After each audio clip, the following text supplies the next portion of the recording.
Now 250,000. Now, but to get 275. High, but to get 275. 3. Now 300,000. Now 3 1/4. 325. High, but to get 3 1/4. But to get 325. Now half. Now, but to get 300. And hello from Dallas, Texas. We welcome you to the Mike McGavel Jones Show. We're broadcasting live from Lincoln Center in the north end of Dallas, Texas, and excited and happy to have a friend that I've had for many, many years, just about 40 years. Been a long time, Mike. A long time. I was a mere little boy. You were. You were a small tyke. We have Jimmie Dean Coffey, professional auctioneer from Bloomington, Indiana, and he is the current Indiana State Champion Auctioneer. Congratulations. I am. Thank you. Thank you. When did that happen? In November. November At the Indiana Auctioneers Conference. Mm-hmm. And where did this take place?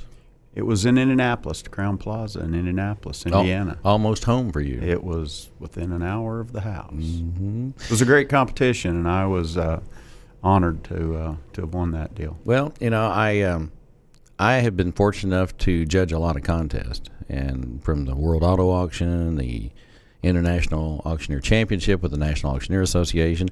I have judged the Indiana contest, and I can assure you, between Ohio, Indiana, Michigan, that whole belt right through there, those contests are not like any other state contest. Their bid calling expertise is way above average compared to any other state. And I don't mean to demean any other state, but it's just a simple numbers. It's a numbers game. Texas has always been very strong. We've had great auctioneers, world champions come out of here. And then, of course, in your area, you have a lot of auctioneers. There are. It's a big auction area. It's a big numbers region. Thing. Yep.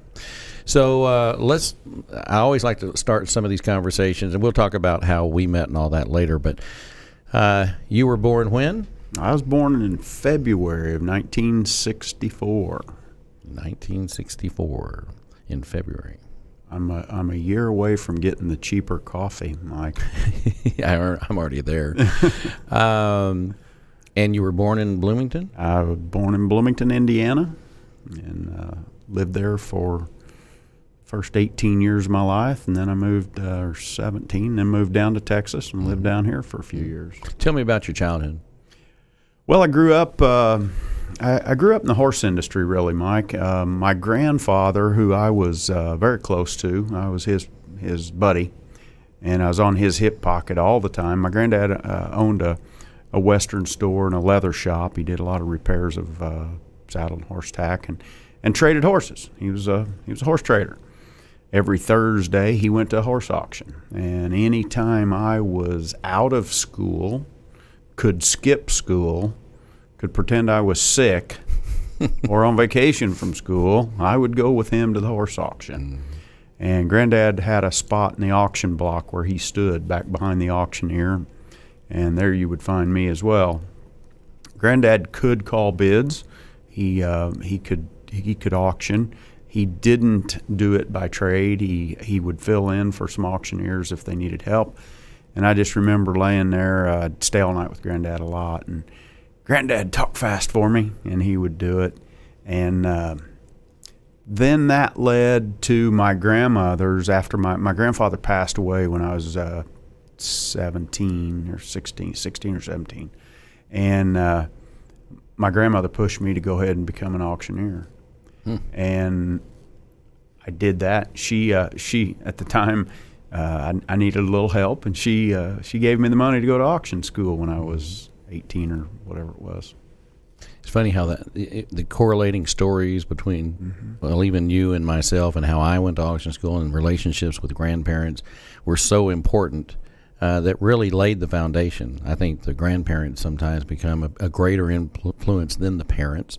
But I know tell me about your parents too. Mom and Dad I was raised by them. They lived at home till I was 17. What'd your dad do? My dad was a couple things. My dad was a builder. He was a carpenter, and he went on early in my life. He became a firefighter. And Mike, when I started in the auction business, I was 19, 20 years old, and we talk about the grandparents. I just told you the story of my grandfather and how I got in the auction business. Well, when you're 19, it's pretty tough to get somebody's trust to hand over their estate or their life savings or anything.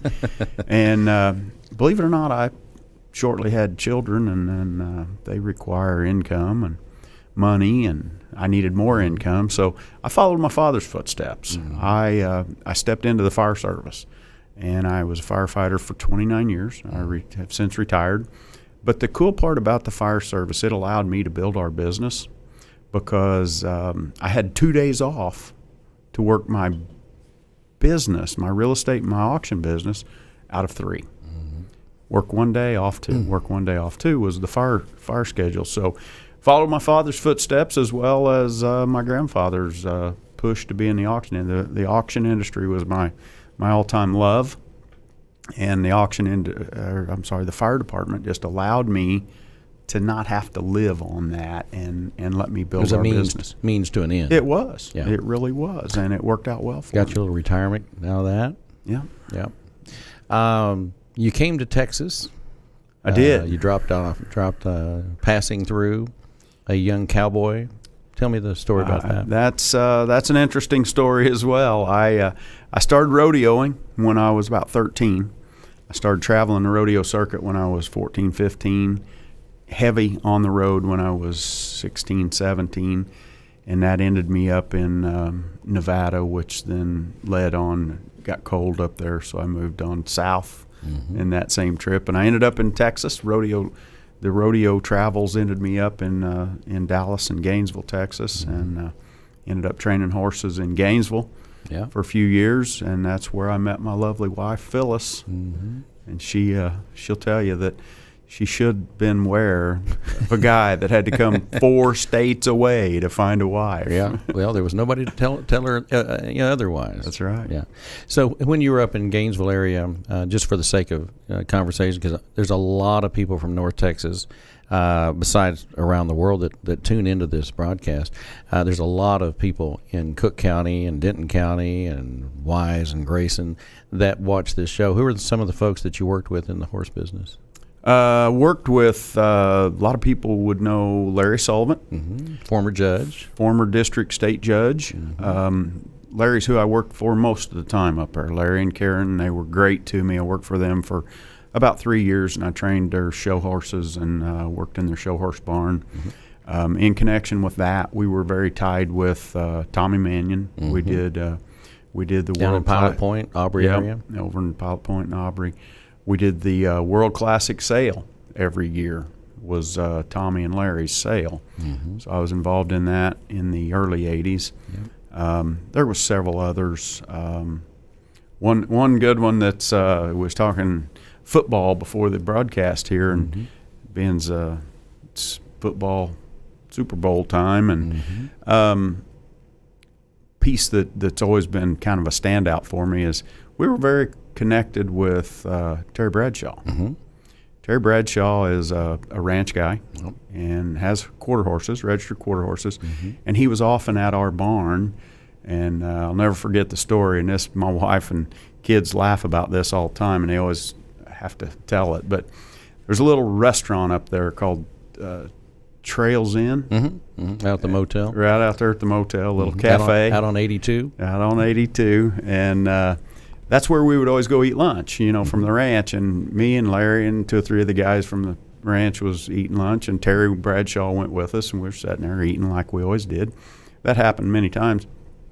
And at the time I was I did Skull or Copenhagen, and at that time, if you remember right, Terry Bradshaw was a lead for Redman. That's right. So I said, well, guys, I'll be at the ranch in a minute. I've got to run up to Sibley's, the grocery store. You remember that? Yeah. Oh, yeah, sure. I knew Mr. Sibley very well. Yeah. And so I said, I got to run up to Sibley's and get some stuff. And Terry said, Coffey, I'll go with you. And I said, all right. He said, I need to get some Redman.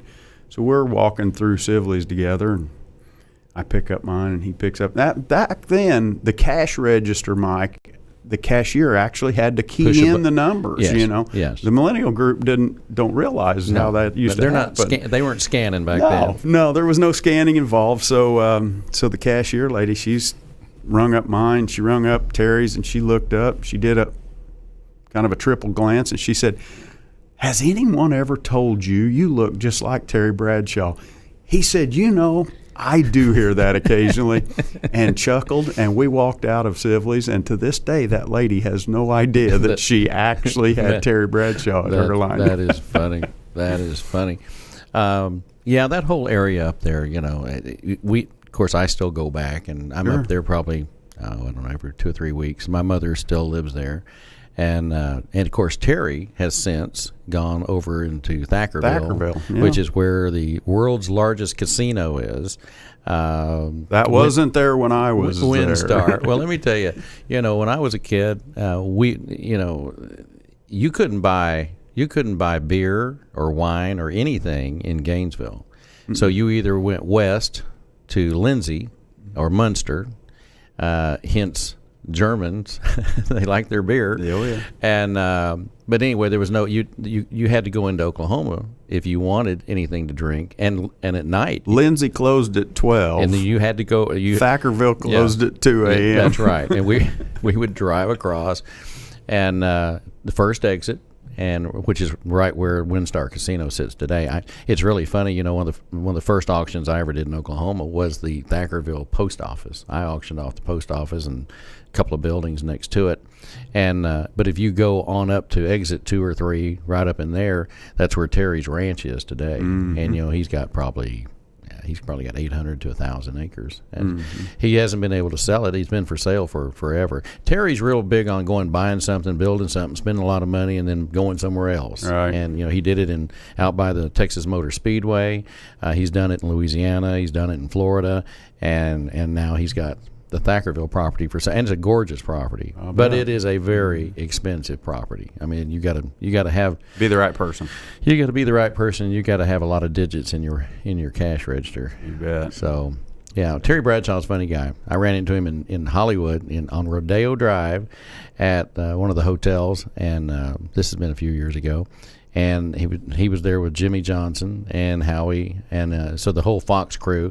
And it was a Saturday because they were there to get ready for the Sunday games. And I said, "Hey, Terry, you still got Thackerville?" And he says, "Oh, I got Thackerville, man." He said, "If you're in the neighborhood, just drive in the gate. Tell him I said hey." So but he's a real nice guy. He is just very, very nice, personable guy. Yeah. He doesn't carry a celebrity like a lot of them do. So you came to Texas and you met Phyllis, and then you bundled her up and just made her parents so happy. I was not the chosen son-in-law for a couple of years there. Now while you were there, you and I met. We did in the early '80s. That's probably right. around 81, 82. Yep. And there was an auctioneer named Cecil Ward, and Cecil used to run the Gainesville Livestock facility. His son then took it over after Cecil passed away. But Cecil sent me an auction one day on I-35 just north of Sanger, and it was just a little bitty. This I want to say, what was that guy? I'll think of it. Granigan. Granigan was the man's name. I don't remember his first name. Got to remember, this has been almost 40 years ago. Yes. Anyway, Harry Granigan was the guy, and he wanted Cecil to do the sale, and Cecil didn't want to do the sale because there wasn't enough money there, and there really wasn't any equipment worth a flip. Just old, wore out, beat up stuff like a sharecropper would have. And so Cecil sent me the auction. I said, "Yeah, well, I'll do it," because I'd only been an auctioneer for 2 or 3 years, 3 years, I think. And I wasn't doing a burning business. I was getting a few estates, but I wasn't getting rich. And there was no real estate involved. Farm was not on the table. It was just stuff, chicken, stuff to raise chickens and stuff. And but I knew a banker, and the banker says, "I've got 2 or 3 pieces of equipment we can put in there." Well, we were able to build a decent little sale. It wasn't a huge money deal, but it was something. And I asked you to help me, and you helped me with that auction. And then we did an auction for the Morton Museum. to raise money early on. This was like when they first started raising money for improvements to the museum. Right. And you worked that auction. I think, yeah. Now, Did we do a lumber yard as well, or we probably did a lumber yard too. I think I did help you with the lumber You yard. did more than one or two, because at a certain point I had said to myself, and that I do that a lot. I talk to myself a lot. I'm gonna ask this guy if he wants to be my business partner, and then we can work together, because I think we make a good team. I think we've got a potential here of being a good operation. And I brought that up to you, and what did you say? I think that was probably the day I said, well, Mike, I've got a couple of changes in mind, and moving back to Indiana was what was that notification. Yeah.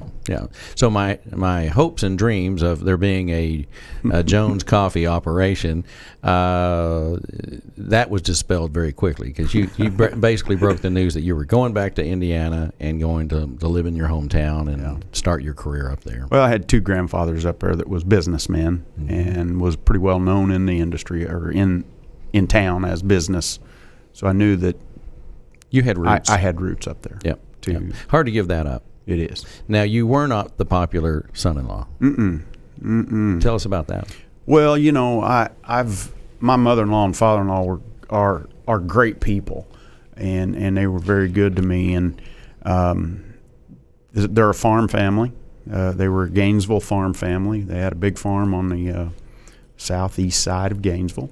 And the family was a farm family, and they were close. I mean, Sundays, that's where we ate Sunday dinner after church, and every afternoon we'd go help put up hay or do whatever needed to be done as a family. And no one had left the nest that far yet. There were several, the other kids had left the nest, all but my brother-in-law, but they were close. Was this the baby daughter? And I was taking the baby daughter. So when I moved her away, it was, frosty. It was. My mother-in-law didn't understand that at all, and she took it personal. She did. She took it personal, and it took us about a year to get around that. And today, I have a great relationship with my mother-in-law, and have had for 34 years now. Been married 35, so for 34 years, I've had a great relationship with my mother-in-law, and it never was contentious. Contentious is just, I think she was hurt. She was hurt, and she missed her baby girl. And shortly after we left, they sold the family farm, and they moved to Oklahoma. And I told my wife when we left, I said, honey, anytime you want to go back, we'll figure out a way to get back here, visit, whatever. And that's what we ran with, and we did. Well, and of course, and her sister, Ramona has been friends with my family for years, and my mom and stepdad and all that. So there's always these connections in small towns. You never know how they're going to go. So fast forward, we shipped you off to Indiana, got you out of our hair there. That's right. And then one day, I'm out in Reno, Nevada. And this would have been, 2001 or 2? It had to be around there.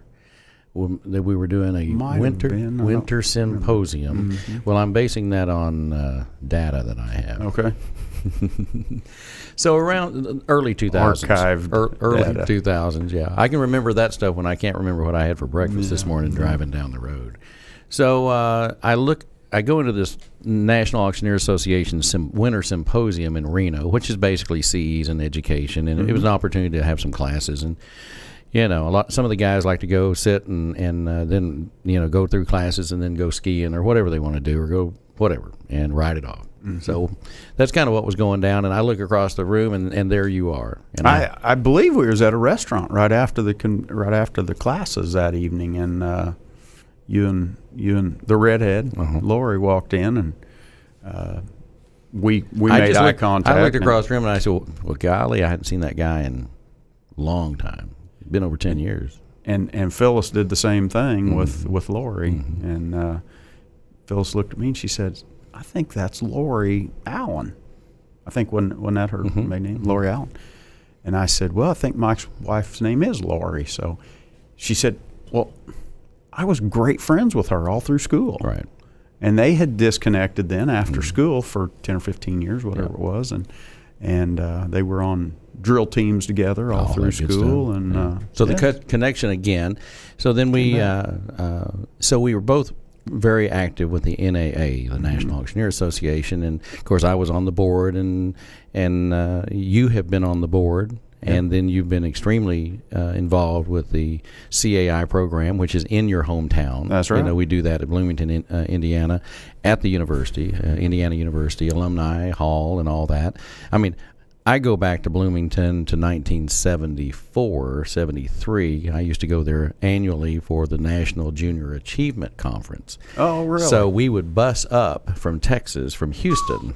And so I remember being there during the Bobby Knight championship days, mid-70s and 76, 75, 76. And so I was used to Bloomington. I fell in love with that campus. We lived in the quad while we were there. And but I was really looking at the journalism school, the Ernie Powell. Yeah, I mean, so I really was paying attention. Yeah. Well, then when the CAI program came along, I went to CAI in 91. In 92, 93, graduated in 93, and you literally, your office, once you joined United Country, you located your office right downtown, south of downtown, just about a block. Yeah, I'm 3 blocks from the square. You took the Kentucky Fried Chicken location that had the bucket in the air, and you remodeled it, and it's a fantastic small facility. I mean, it's not big, but it's first class. It looks first class. I look at it as one of our shining lights in our company because you did such a great job with it. And Thank you. You have children. Tell me about your kids and what they're doing. Phyllis and I had 2 kids. Krista's 32 this year. Wow. You're old. Cody's 29 this past year. Wow. Krista gave us a grandson 4 years ago that's Pap's little buddy. That hangs on your leg. He is on my leg. He is Pap's little buddy. This is the reincarnate of you and your grandfather. There you go. I see the pictures on Facebook all the time. I'm pretty proud of him. Yeah, I can tell. Maybe too much. No. It's really perfect. It's really perfect, and I couldn't be happier for you. Of course, now I have a grandson that's getting ready to turn 5, and so Landon. Which, incidentally, is my grandson's name. I know. Isn't that crazy? Yeah. And then, so this last week, at the beginning of auction school, you know, I always do a car sale on Saturdays, but I found out from Mackenzie came by the auction school, my daughter, and she says, you know, Landon's first basketball game is tomorrow. Oh. I said, well, what time is it? She says, 9 o'clock. And so, needless to say, I did drills at the auction school, went directly to the First Baptist Church in Carrollton and watched 4 and 5-year-old kids try to play basketball. That has to be a hoot. That was a trip. Was a trip. But wonderful, just wonderful. So tell me what your kids are doing, because I know there's a lot of involvement in the real estate business. Yeah, you bet. Both of my kids are with our company. And back to the grandkids, I'll just make a real quick sidebar to that. Both of those kids are having me a granddaughter this year. Really? So I've got Cody, my 29-year-old son. He works for our office, with our office in Bloomington, and he's having a daughter in about 2 weeks. Wow. February 1st. Congratulations. And Krista is going to have a daughter. We found out it was a daughter last week, and she is due in mid-May. Wow, so you're going to be covered up. I'm going to have all kinds of pap duties. Going to be a lot of crying going on. It's good stuff. It's good stuff. And Krista is she's an Okie now. I don't want to call her an Okie. She's a cowboy. Yeah. She came to Oklahoma State University, went to school there, and I like to say she met a hairy leg there. And her and he got married after school and went off to grad school, and they wanted to migrate back to Stillwater. They love the town. We love the town. And Oklahoma State Cowboys, you bet. Go Pokes. And didn't Garth Brooks do some stuff? He I did. think he kind of got started. He wrote songs setting up there at Joe's, and Eskimo Joe's. He was an Oklahoma State boy. And but anyway, my daughter said, Dad, if we're going to be moving back to OSU area in Stillwater, said, how can I get involved with the United Country office there? And she said, maybe we'd even want to look, see if we want to own it or something. So first one thing then leads to another, and so they run the office within a few months I bought that office, and she runs the office there. We have since expanded into all of eastern Oklahoma, if you will. We've got a United Country franchise in Atoka, Oklahoma. Atoka. Sure. For clarification, for those who don't know all the ins and outs, I joined United Country around, it was actually January of 2007. I was at the time chairman of the board of the National Auctioneer Association. CEO of the company, Dan Duffy, asked me if I'd be interested in taking a position creating the auction division, which a lot of auctioneers were watching. I approached you about an office. You were still tied up with the fire department, very much so, and doing your independent auctions and selling real estate, but we had about 55 auctioneers who joined United Country Real Estate, which is now almost 100 years old, or is about 100 years old. A great franchise system of rural, recreational, farm and ranch offices all over rural America from coast to coast.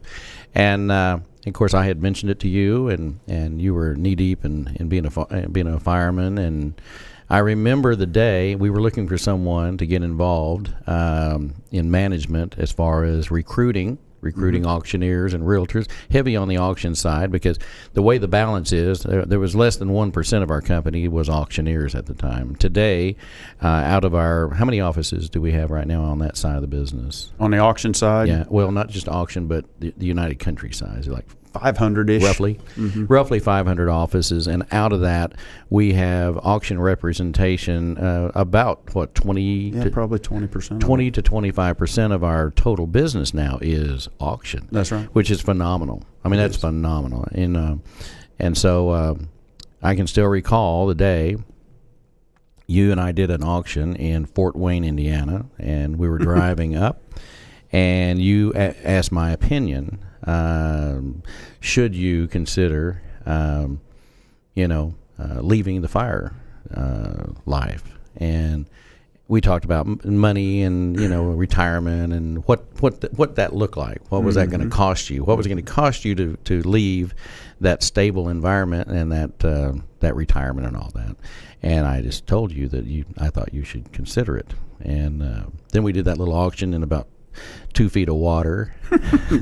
Driving rain. I've never seen that much rain at an auction in my life. If you can imagine, it was a company that manufactured and installed street lights and stop signs and signals. Contracting company.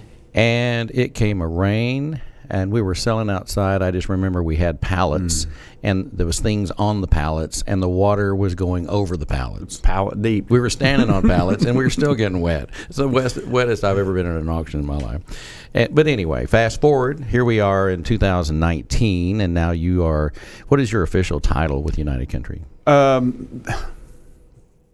My duties are vice president. My title is director of business development still. Yeah. But basically vice president of the auction division, work directly with Sean Terrell's president. I'm pretty much the vice president, and we have Trina there, and work with you then a lot on United stuff as well. So in between your duties with United Country, your offices, your 3 or 4 offices of United Country, working with your kids, now you got grandkids. There's no time for the fire department, so I've been retired from there 5 years, and I don't know how I did it when I did it. No, I understand it, because you're a worker, you're a doer. You're one of those guys. You've taught at Ruppert Auction School. You've been involved with that school, a very reputable auction school. You've been involved with philanthropy. You do a lot of charity and fundraising auctions all over Indiana, heavy in Indianapolis. All over the Midwest. Yeah. We do a lot of stuff into Illinois. Wherever you have to go. Our businesses are a lot alike from that standpoint, because I do the same thing, you do the same thing. We come from the same background. And so it's been a good run. It's been a good run for you. It has. Now you're the state champion for the state of Indiana, the Hoosier State, which I love Hoosiers. I'm a big Hoosier guy. And of course, did you take me? Am I wrong about this? Did you take me to the Hoosier Gym?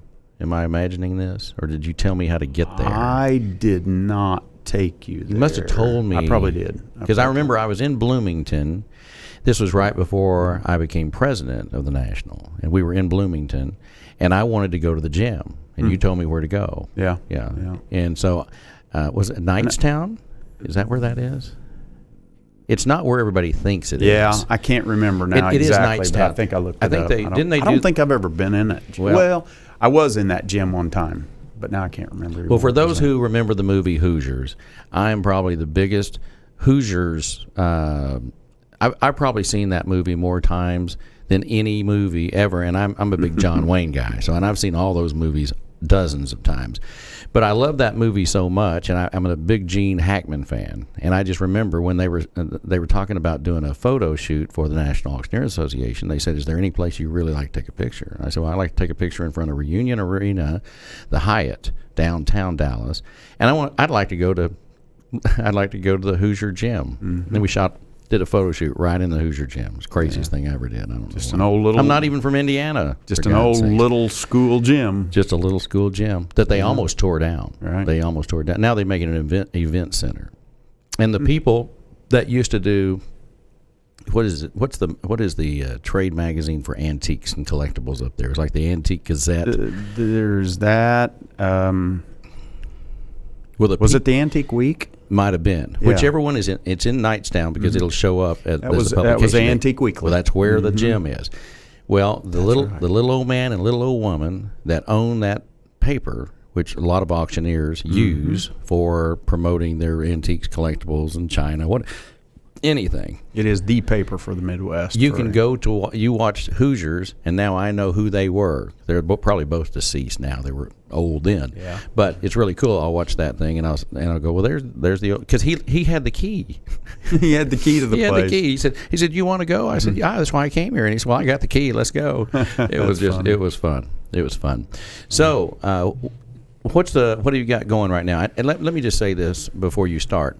You are really active in doing farms and ranches, and you sell tracts of land, and you're getting very, very well known for being one of the guys to call if you're going to break a piece up into tracts. Yeah. Okay, so let's talk about what you're doing and what your vision is for the next, say, 5 to 10 years. Sure. We do, as you say, the rural land. I really hang my hat on land and land real estate, and land auctions, and I love that part. We do other aspects too, but that's kind of a biggie. And breaking it up into smaller parcels, what you're talking of is the pretty commonly known as the multi-par method of selling. Meaning multi-parcel. In multi-parcels. So we'll take a big chunk of land, bust it up into multiple parcels. And by doing this, Mike, it as you know, it allows multiple players to bid on a farm or on a ranch or on a piece of land that wouldn't have been able to bid on the entirety. There's more people can buy 30 acres than there are that can buy 3,000 acres just by or even 300 or 300.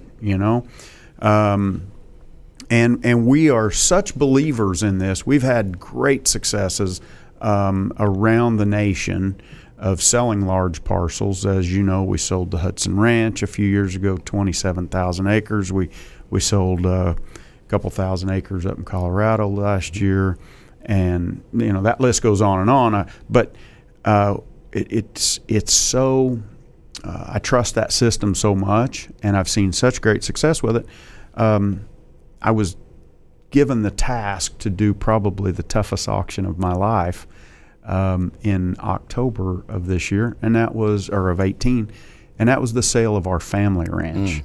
My wife's family had a great cattle operation up in southeastern Oklahoma, and we sold several thousand acres of the Rocking F Ranch, and it did wonderful. We had players from all over the country, several states, and the ranch now is owned by 8 different people. Because it broke up and allowed.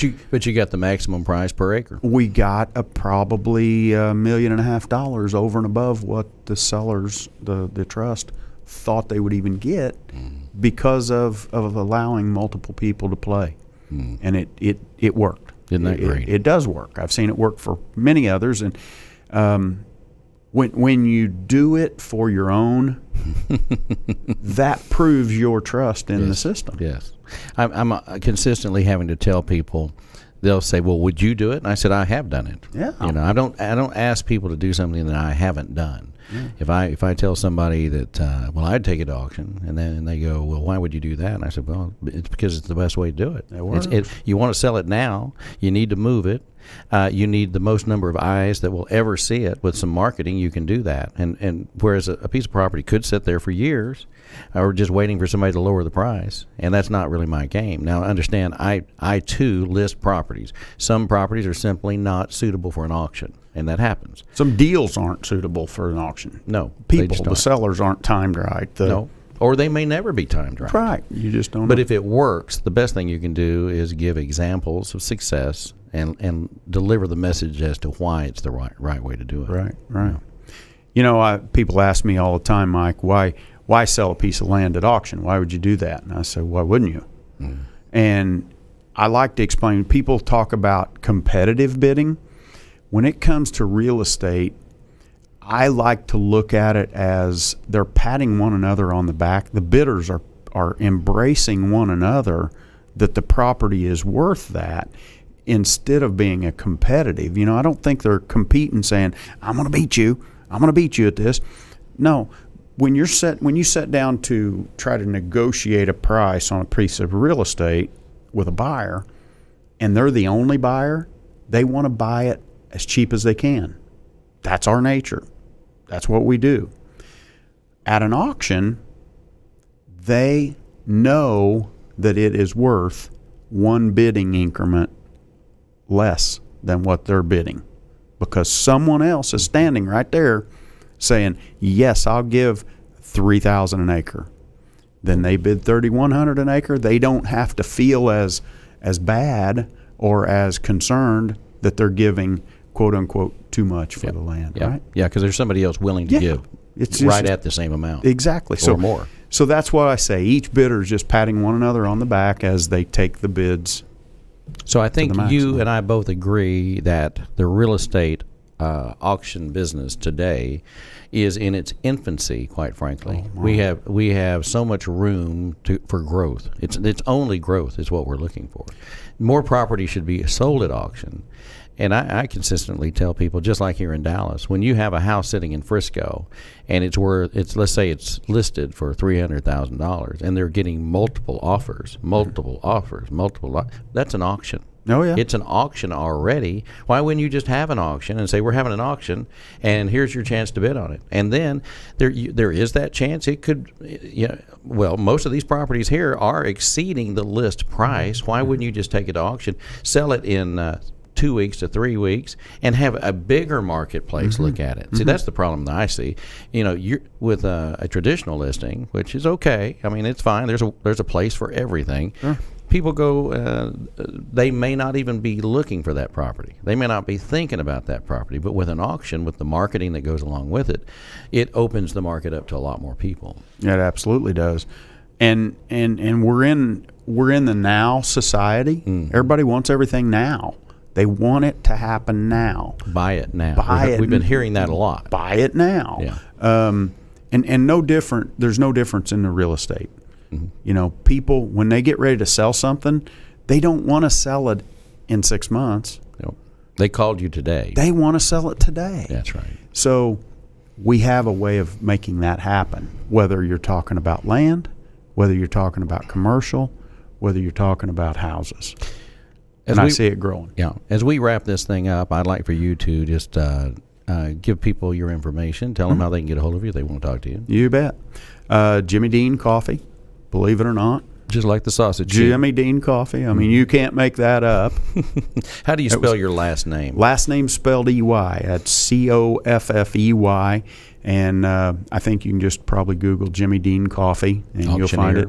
And Jimmie spelled Jimmie, but it may come up either way. I'm not sure. And it's jcoffey@unitedcountry.com. And I'm out there. I'm available. Be glad to help. Talk to or visit with anyone, auctioneers or the like. And sure. Work with people all over the country, Mike, as you know, and it's a great privilege and honor. When we have the CAI program roll back around here in the next month or so, do you know when it is? When is CAI this year? It is second or third week in March. Yeah, they can look I can't remember the dates. So I know you highly endorse the Certified Auctioneers Institute to any auctioneer that's been in the business a couple of years and you'd like to take your career to a higher level. You've been very, very involved and supportive of the program. You're kind of the standard bearer because you live in Bloomington. Everybody knows you. You show up. You participate. You invite people to your office. You are a goodwill ambassador to the industry, and we appreciate that. Congratulations on being the Indiana Auctioneer Champion. I think that's a great honor. And you're in the Hall of Fame, aren't you? Indiana? In Indiana, that's right. You're in the Hall of Fame. My wife and I both are. Both of you are. I know they did both of you at the same time. That was very cool. That happens very rarely. So the Hall of Fame member from Indiana, and I have no doubt in due course you'll be a Hall of Fame member in the National Auctioneers Association. There's no doubt about that in my mind. Good luck in the IAC Championship. You'll be representing your state in July in New Orleans. Nolens. Yeah. So anyway, my friend of over 35 years, going on 40, we thank you for being a part of the program today, and so happy that you're an instructor at our auction school, and I look forward to seeing you many years to come. Thank you, Mike. Likewise, and I appreciate your friendship. You bet. Ladies and gentlemen, on behalf of everyone at the Mike McGavel Jones Show and Zach, the producer, we thank you for being a part of this one today. It's been a lot of fun, very informative. It's always good to have friends in the auction industry join us, and this is no exception to the rule. On behalf of everybody here in Dallas that makes this happen, we'll see you next time. We bid you adieu. God bless and take care.